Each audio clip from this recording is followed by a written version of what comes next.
Занга Академи. Чадвараа хөгжүүл, ирээдүгэ бүтээ.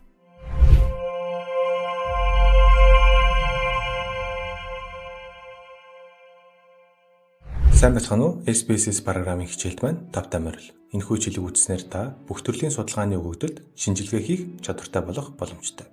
Хичээл маань нийт 16 хэсгээс бүрдэн анхан шат, дунд шат, ахлах шат гэсэн төвчнүүдэд бол хувааж авч үзсэн байгаа.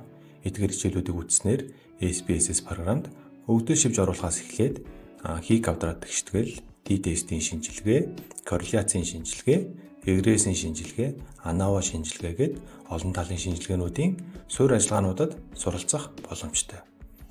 Энэ хичээлийг үзэхэд суурь мэдлэг огт шаардахгүй.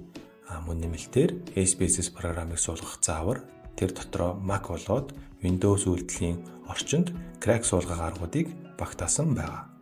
Шинжилгээнд ашиглагдж байгаа датануудыг оруулж өгсөн байгаа учраас суралцах шаардлагатай бүх зүйлс бүрэн гэж ойлгох боломжтой. Дараагийн хичээлүүдээр уулзцгаая. Таны судалгааны ажилд амжилт хүсье. Баярлалаа.